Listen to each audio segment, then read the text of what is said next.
ఢిల్లీ పార్టీల పెత్తనం మళ్ళీ ఒక్కసారి తెలంగాణ మీద నడుస్తూ ఉన్నది. ముఖ్యమంత్రి 51 సార్లు ఇప్పటికి ఢిల్లీ పోయి వచ్చారు కేవలం 20 నెలల్లో. అట్లాగే ప్రతి చిన్న పనికి కూడా ఢిల్లీ వైపే చూడాల్సిన పరిస్థితి. మళ్ళొక్కసారి ఢిల్లీ చేతుల్లో జుట్టు చిక్కిన తర్వాత తెలంగాణ తిరిగి ఒక్కసారి పరాయి వారి బానిసత్వంలోకి పోయి మళ్ళీ తిరిగి తన స్వాతంత్రాన్ని తన స్వేచ్ఛను కోల్పోతున్న పరిస్థితి ఇవాళ కనబడతా ఉంది. సంక్షేమంలో వెనుకబడ్డది, వ్యవసాయంలో వెనుకబడ్డది, ఐటీ పరిశ్రమలు తరలిపోతున్నాయి వేరే రాష్ట్రాలకి. దానికి 2 ఢిల్లీ పార్టీలు కూడా కారణం. ఒక కాంగ్రెసే కాదు, ఖచ్చితంగా బీజేపీ కూడా దానికి కారణం అని చెప్పక తప్పదు. అందుకే నేను తెలంగాణ ప్రజలకు చేసే విజ్ఞప్తి ఒకటే. పెద్దలు జయశంకర్ గారు ఒకసారి కాదు కొన్ని వేల సార్లు చెప్పారు, స్వీయ రాజకీయ అస్తిత్వమే తెలంగాణకు ఏనాటికైనా శ్రీరామ రక్ష.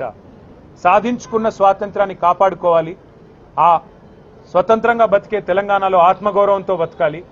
ఆత్మగౌరవంతోనే కాదు పేదలు ఆర్థిక స్వావలంబన సాధించాలి అంటే ఖచ్చితంగా స్వీయ రాజకీయ అస్తిత్వ శక్తి అయిన బీఆర్ఎస్, దాని నాయకుడు కేసీఆర్ గారి నాయకత్వమే మన రాష్ట్రానికి శ్రీరామ రక్ష అనే మాటను మీ అందరికీ కూడా గుర్తు